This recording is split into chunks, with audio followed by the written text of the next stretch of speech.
Os enigmas das parábolas. A parábola da semente. Marcos, capítulo 4, versículos de 26 a 29. O culto consagrado ao Sol, o dador da luz, foi conhecido e praticado por todos os povos da antiguidade.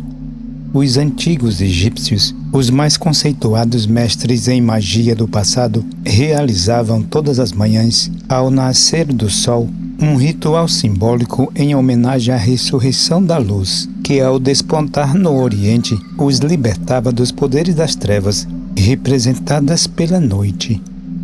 Desde os tempos mais remotos, a humanidade foi instruída pelos deuses a respeito dessa grande verdade, ou seja, que a vitalidade e o poder dos raios luminosos do Sol eram expressões do poder de Deus, Criador e sustentador do universo. O catolicismo primitivo tem suas raízes nas antigas tradições do Egito, da Babilônia, da Grécia e outros povos do passado, das quais se originou a missa, uma das cerimônias mais expressivas do ritual católico. Essas tradições são vistas hoje como pagãs pelos teólogos católicos, que consideram idólatra ou heréticas toda e qualquer base filosófica ou religiosa anterior ao cristianismo. Embora essa cerimônia difira em alguns aspectos dos rituais do passado, a missa é uma invocação mágica de grande alcance espiritual quando é celebrada por um sacerdote sincero e consciente, digno de ostentar esse título. Com o passar do tempo, a instituição católica perdeu o significado oculto dos seus rituais, inclusive o da missa. Seus pontífices, mais preocupados com a política e com os seus tesouros terrestres, pouca importância dão a estas verdades fundamentais. Há muitos séculos a organização clerical procura substituir, apoiada em princípios adulterados, chegando ao extremo de modificar os seus rituais, substituindo o idioma original empregado no passado, latim, pelo idioma de cada nação católica. Esta decisão foi a maior prova da incapacidade dos guias religiosos, pois tal mudança impediu a criação de elementos psíquicos de uma mesma natureza, devido à variação das vibrações sonoras produzidas pelas palavras de cada língua. Esse adultério infeliz dos rituais interferiu e muito na unidade da Igreja, que na atualidade se encontra bastante dispersa e dividida contra si mesma. Além disso, a modernização das cerimônias litúrgicas deixou de expressar seus significados superiores por meio de certas palavras, prejudicando seriamente seus fiéis, que inconscientemente deixaram de responder psicológica e emocionalmente a essas novas vibrações, carentes de poder para sensibilizar seus veículos etéricos. A missa oficiada no idioma latim era um ritual em que a Igreja revivia a ceia de Cristo e seu misterioso sacrifício, uma homenagem ao Sol, Cristo, que culminava com a comunhão, isto é, a oferenda do pão e vinho, trigo e uvas, derivados do reino vegetal, fecundados pelo poder criador e vitalizador dos raios solares, sem os quais os alimentos vegetais que servem de base à vida física do homem seriam uma impossibilidade. É de lamentar que a teologia eclesiástica tenha perdido o significado oculto da missa, pois da forma como ela vem sendo oficiada ultimamente, não passa de uma cerimônia vazia, mecânica e sem eficácia, uma vez que os próprios sacerdotes pouco ou quase nada sabem a seu respeito. No ofertório são consagradas as primícias da colheita, uma hóstia feita de farinha de trigo puríssima e um sumo de uvas contido num cálice. Esta cerimônia é uma demonstração de gratidão ao Espírito do Salvador pela produção do alimento básico, trigo e uva, transformados pelo pão e vinho, pelo trabalho e iniciativa do homem. Os estudantes do rosacrucianismo estão informados que desde a crucificação, O Espírito de Cristo penetrou na terra através do sangue do homem Jesus, transformando-se em seu regente e espírito planetário, responsável por toda a vida vegetal, pois sobre o seu corpo, terra, eles nascem e se desenvolvem, alimentando-se da sua vida. Desta forma, todos os alimentos provenientes deste reino da natureza são partes integrantes do seu corpo. A palavra missa é derivada de messe, que significa seara e bom estado de ceifar. E nos Salmos de Davi, traduzidos no idioma latino, encontra-se a frase Sol est dominus meu, o sol é o meu Senhor. Tanto o ritual como o salmista referem-se ao Espírito do Sol, ou seja, ao Espírito de Cristo, que tem sua base de atuação na estrela da manhã. Ele é o diretor de todo o sistema solar, no qual a humanidade de cada planeta está evoluindo. A missa, cerimônia exterior simbólica, exigia que o sacerdote que a oficiasse passasse por um processo de purificação, lavagem das mãos, pois de outra forma, as primícias da colheita oferecida àqueles que a fez amadurecer, Cristo o Sol, seriam indignas dele. As sementes do reino vegetal são interpretadas por um poder que lhes permite desenvolver uma vida especializada quando lançadas num ambiente propício à sua germinação. O trabalho do agricultor consiste em preparar a terra e lançar as sementes na época apropriada. O grande mistério que tem lugar sobre a terra e no interior das sementes não é dado ao homem de consciência relativa conhecer. A ele cabe esperar pacientemente até que a natureza realize o seu trabalho. Sua fé terá que confiar numa atividade misteriosa que não é captada pelos sentidos físicos, porém se prova pelo surgimento da planta e dos seus frutos. Na interpretação da parábola do semeador, foram estudados o significado das sementes e os efeitos produzidos por estas ao caírem sobre as diferentes qualidades de terras, ou seja, sobre os diferentes níveis psicológicos humanos. A lei da analogia é a chave que deve ser empregada para se chegar à compreensão dos mistérios espirituais, pois as leis que regem o macrocosmo regem também o microcosmo. Assim como as sementes vegetais interpenetradas pela vida que lhes é própria, germinam pelo poder espiritual do sol visível, calor, refletido pela lua, umidade. A mesma lei desenvolve um trabalho semelhante no homem, ou microcosmo. Com a aplicação desta lei, é possível compreender que o homem é um pequeno sistema solar, composto de um Sol central, de uma Lua e 7 planetas principais. O Sol simboliza o espírito, ou o poder primordial, sem a qual a vida é impossível. A Lua simboliza, entre outras coisas, a mente subconsciente, que, semelhante à Lua visível, reflete o poder criador e sustentador do Sol, ou espírito interior do homem. Os 7 planetas simbolizam os centros de percepção do corpo de desejos, chakras, os quais correlacionam o homem ao mundo de desejos e com os planetas do sistema solar macrocósmico. Sem estes centros, ele não poderia responder às influências estelares. Ao ingressar em uma escola esotérica, o estudante é ensinado a direcionar suas práticas ou rituais não mais para um poder exterior, como no caso da missa, mas para um poder interior e individual, criador e sustentador do seu corpo, da sua constituição psicológica e sua consciência. Este poder é seu próprio espírito, seu sol e sua luz. Sol est dominus meus. O sol é o meu Senhor, como afirmou o salmista. Estudaremos o significado psicológico da parábola da semente e da germinação interior, que somente através dos ensinos de uma escola devidamente autorizada é possível alcançar. A parábola da semente. Marcos, capítulo 4, versículos 26 a 29.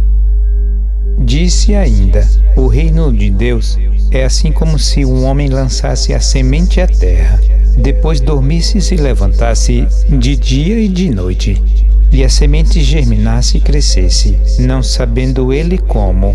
A terra por si mesma frutifica, primeiro a erva, depois a espiga, e por fim o grão cheio de espiga. E quando o fruto já está maduro, logo se mete a foice, porque é chegado a ceifa. Palavras-chave: a semente, a terra, a espiga, o grão cheio, a ceifa. As sementes.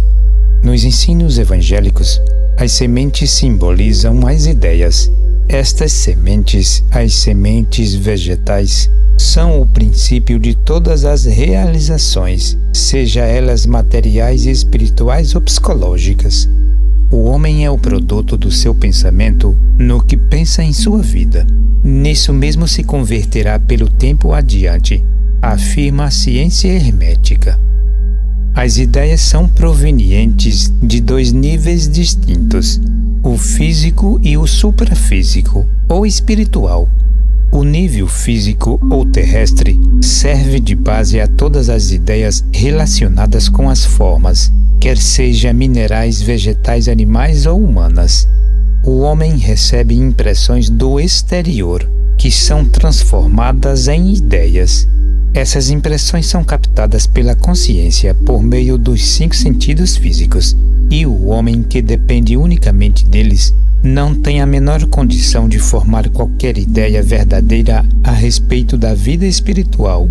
Portanto, as conclusões que chegaram os estudiosos que contam apenas com esta fonte de informações são incompletas e muitas vezes fantasiosas, quando muito expressam apenas uma meia-verdade, a verdade relativa ou aparente. A filosofia rosacruciana deu o nome de mente concreta a essa parte cristalizada da mente do homem, criada e desenvolvida pelas impressões sensoriais. A intelectualidade e a cultura, assim como a ciência e o padrão mental da grande maioria dos homens, estão calcados totalmente nesse nível. Nem mesmo as religiões tradicionais, especialmente organizadas para tomar os homens mais espiritualizados, conseguiram erguer-se acima desse padrão materialista. Do nível suprafísico provém todas as ideias superiores e espirituais que compõem a verdadeira ciência oculta. Numa escola esotérica, o estudante recebe uma série de ideias ou sementes especializadas que, uma vez semeadas em seu terreno anímico subconsciente, produzirão a seu devido tempo os frutos correspondentes. Voltamos a insistir que as ideias são o princípio de todas as realizações, quer física ou espirituais. No princípio era o Verbo, ideias, diz o apóstolo amado em seu Evangelho. Embora o Verbo faça alusão à palavra, esta não poderia existir racionalmente se não fosse precedida pela ideia, a Terra. A Terra simboliza a constituição psicológica do homem, onde caem as sementes, ou ideias derivadas do mundo físico, ou dos ensinos superiores. Para que uma semente possa germinar, é preciso que ela esteja fecundada, ou seja, deve possuir um germe capaz de criar uma forma adequada que atenda ao desenvolvimento de uma determinada espécie de planta. O germe, embora invisível, será sempre a verdade fundamental de uma planta. Quando ele é mau, não pode produzir uma planta de qualidade superior e vice-versa. O poder dos raios solares, conjugado com os lunares, calor e umidade, é o que promove o desenvolvimento do germe, quer a semente seja de boa qualidade ou não. A mesma lei rege as sementes mentais, ou ideias lançadas no subconsciente do homem. Para que estas possam produzir bons frutos, é necessário primeiramente que estejam fecundadas pelo germe do bem e da verdade. pois só estes podem produzir o fruto, traje nupcial, que se projeta para a eternidade. Por outro lado, o germe da mentira e da injustiça está condenado ao fracasso sem a menor possibilidade de subsistir quando confrontado com a verdade, da mesma forma que as trevas desaparecem quando a luz se faz presente. Convém observar que a verdade é proveniente de um nível superior e espiritual, a qual os sentidos materiais não têm acesso. As ideias superiores, uma vez implantadas no subconsciente, desenvolvem-se da mesma forma que as ideias terrestres e relativas, embora seus efeitos sejam totalmente diferentes. O mesmo raio solar que desenvolve o trigo é o mesmo que vivifica o joio. Internamente sucede o mesmo, e o estudante deverá notar que os frutos psicológicos, bons ou maus, independem dos raios do sol interior para se desenvolverem. Cabe ao homem, consciência do espírito, selecionar as sementes de boa qualidade para que estas produzam os frutos almejados. O homem é justo quando suas ideias estão em sintonia com as leis de Deus, e injusto quando é materialista e suas ideias são relativas e mentirosas. O poder que as desenvolve, quer para o bem, quer para o mal, será sempre o poder espiritual do sol interior. Convém observar outro ponto que diz respeito aos mistérios da germinação. Diz a parábola que uma vez feita a semeadura, quer o homem esteja acordado, dia, ou dormindo, noite, ela germina e cresce sem que ele saiba como, fazendo supor que esta germinação está fora no alcance da sua consciência no atual estágio evolutivo. Por outro lado, o estudante não deveria preocupar-se com as atividades subconscientes que se processam em sua alma. Assim como um calculista não se preocupa com a mecânica de uma máquina de calcular, ele apenas coloca em seu interior os valores numéricos necessários ao cálculo que pretende desenvolver. A máquina dar-lhe-á o resultado exato, de acordo com os números digitados. Da mesma forma, o estudante não deve preocupar-se com a germinação. A terra e o poder espiritual, sol interior, que a interpenetra, encarregar-se-ão do seu desenvolvimento e frutificação. Compete ao candidato preparar seu terreno anímico e adquirir sementes de boa qualidade. O que significa a preparação do terreno? Significa eliminar do subconsciente os obstáculos, ou melhor, os vícios, perversões e ideias falsas, contrárias ao desenvolvimento espiritual. As sementes de boa qualidade são as ideias legítimas, sugeridas pelos ensinos superiores de todos os tempos.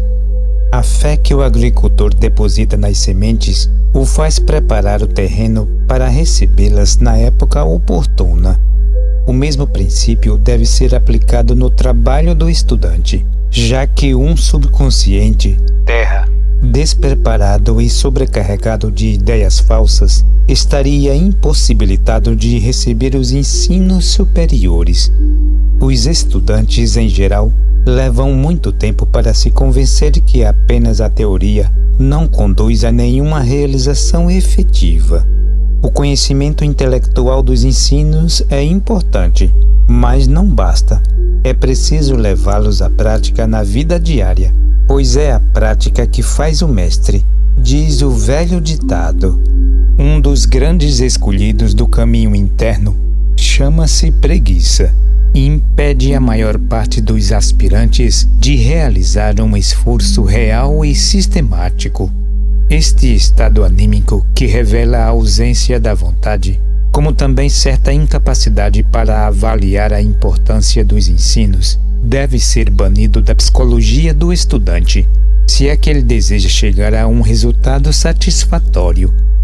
Diz Eliphas Levi em uma de suas obras: quando se sabe e quando se quer, é preciso ter a coragem de ousar. Por outro lado, é preciso compreender que a natureza não dá saltos, não realiza transformações bruscas. Amar e querer o ideal superior por um tempo indeterminado, traduzindo este amor e querer por atos correspondentes, é o grande segredo do sucesso. O candidato deverá notar que suas condições psicológicas atuais são consequências de um passado quase sempre negativo e desvinculado dos interesses superiores do seu espírito. Portanto, é preciso ter paciência para enfrentar com bom ânimo as reações produzidas pelos atos do passado. Ao mesmo tempo, é necessário semear para o futuro o bem que se deseja, pois quem não semeia não colhe, diz a sabedoria eterna. Cristo afirmou que agora é a hora da salvação, sugerindo ao estudante que esqueça o homem velho que existe nele, pois tal homem negativo e egoísta não pode herdar de forma alguma o reino prometido pelas Escrituras.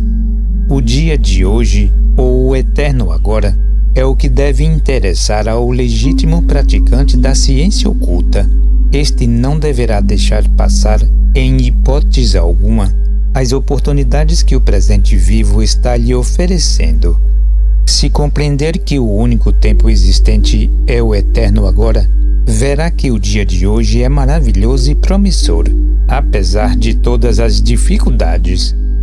Embora tenha descoberto em sua personalidade algumas facetas indesejáveis que restringem o seu avanço, seu merecimento, o pôs em contato com os ensinos de Cristo e dos irmãos maiores da Ordem Rosa Cruz, a sublime escola de mistérios do Ocidente.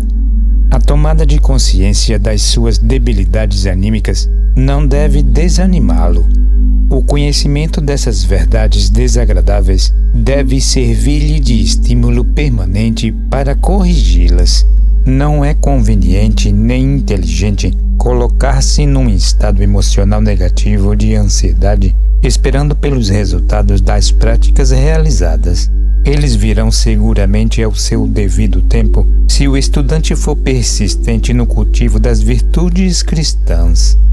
O agricultor demonstraria sua falta de fé no trabalho da natureza se todo dia desenterrasse as sementes lançadas na terra, a fim de verificar se elas germinaram ou não. A parábola diz que a terra por si mesma frutifica, significando com essa frase que o agricultor nada pode fazer para apressar seu desenvolvimento. O dever do estudante é zelar pela cultura anímica que se desenvolve em seu interior, impedindo a entrada de qualquer ideia negativa que possa prejudicar sua sementeira. O cultivo dos ideais superiores exige cuidados permanentes. Com o surgimento das primeiras plantinhas, primeiras manifestações superiores, seus cuidados devem ser redobrados para que as ervas daninhas e as pragas, antigas ideias sensuais e inferiores, não sufoquem e matem o rebento ainda débil e sem defesa. É útil lembrar que todo ser na sua infância exige cuidados e proteções especiais.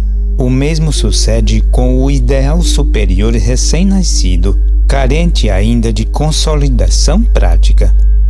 Outra questão que tem contribuído para o fracasso do aspirante é expor o ideal superior à assanha da mentalidade mundana, sempre avessa a qualquer ideia mais elevada.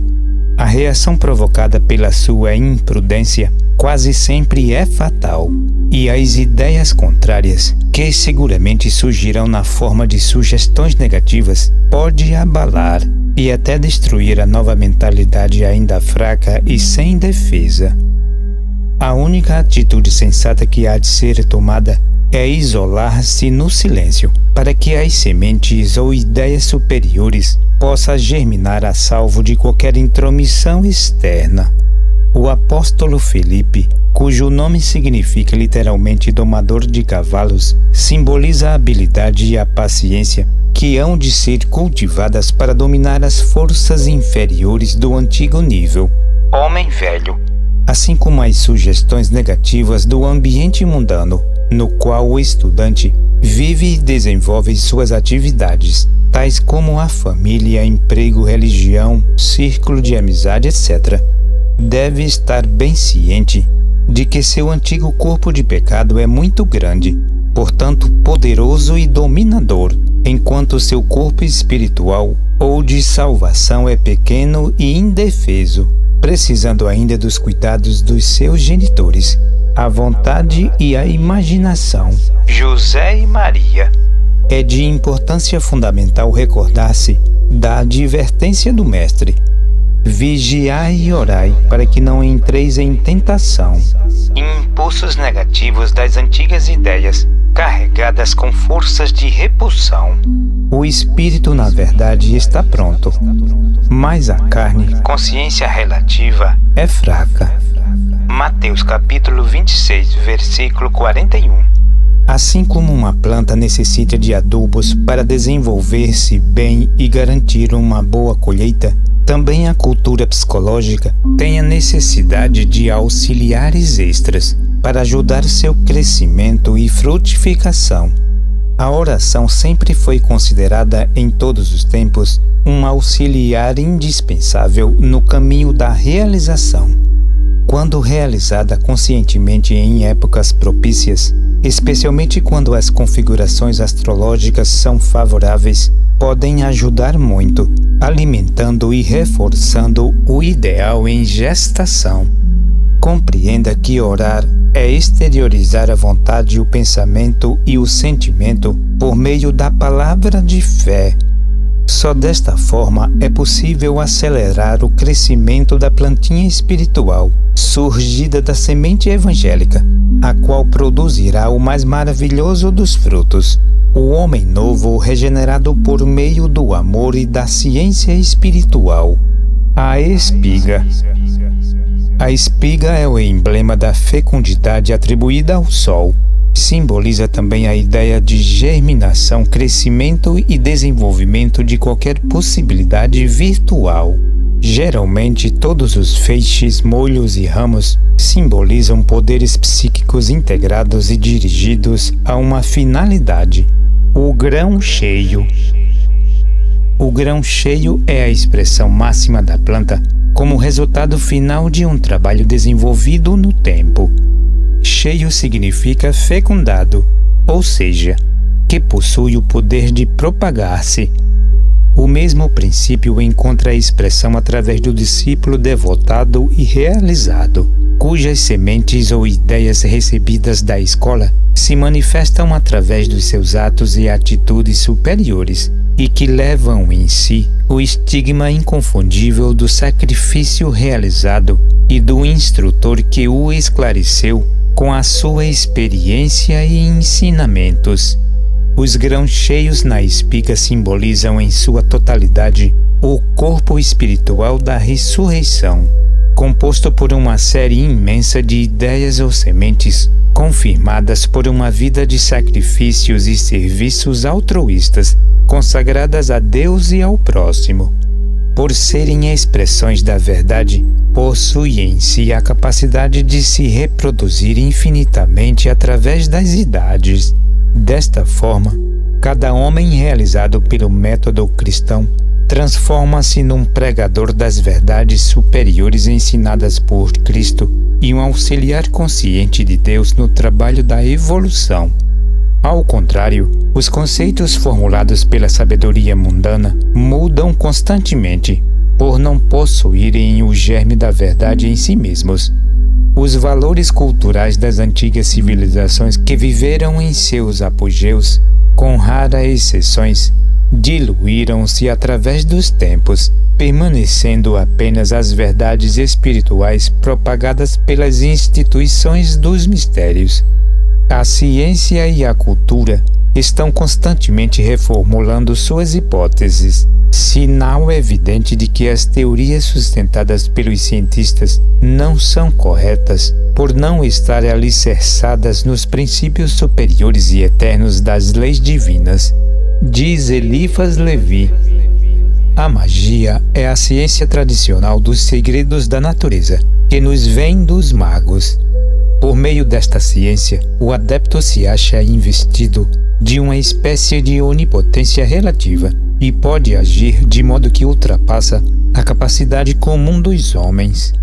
Quem são os magos? O próprio autor da obra O Ritual da Alta Magia, citado anteriormente, responderá a essa pergunta. São os homens que conhecem a verdade e que a verdade os tornou livres, conforme a promessa formal do mais poderoso dos iniciados, Cristo. Esses homens, aos quais o grande cabalista se refere, são os mestres, os irmãos maiores e todos os auxiliares invisíveis, frutos da semente eterna da verdade em todos os tempos. Eles também a receberam de outros homens que a possuíam e generosamente as semearam em suas almas. As verdades de Deus e suas leis invariáveis, elas não mudam, não se alteram com o passar das estações. O estudante que se libertou da mentira sensorial se converte num canal por meio da qual a verdade e a caridade vertem em toda a sua pureza. A ceifa. A ceifa é a ocasião mais importante para o agricultor, pois ela representa a colheita da sementeira, resultado do seu trabalho e sacrifício, os frutos da fé. A ceifa comprovará também se o agricultor agiu de acordo com as leis da natureza, se cuidou bem da sua seara ou se foi descuidado e indiferente. O homem é o único criador do seu destino e o Divino Mestre confirmou a existência dessa lei ao afirmar que cada homem colherá aquilo que tiver semeado. A ação positiva ou negativa exterioriza uma força especializada que, depois de ter completado seu curso, retornará àquele que a realizou com os resultados correspondentes. A colheita será sempre a expressão das sementes semeadas em seu próprio campo de cultura subconsciente. Só as sementes da verdadeira espiritualidade, cultivada numa alma sincera e honesta, podem trazer à existência o homem justo, ou seja, aquele que foi regenerado pelo poder da palavra da verdade, conscientemente projetada através dos atos. Os homens não deveriam se confundir, imaginando que Deus pode ser enganado, ou que se piedará facultando-lhes os bens que não merecem ou não semearam. Deus é amor, diz São João, mas também é justiça. Aqueles que pretendem possuir maiores capacidades ou bens imperecíveis terão que adquirir sementes correspondentes e cultivá-las com a ciência e amor. O ser humano foi criado para ser grande, pois é filho de Deus. Se até hoje não desenvolveu essa grandeza, é porque não se conhece, ignorando o imenso potencial espiritual que traz encerrado em sua constituição anímica.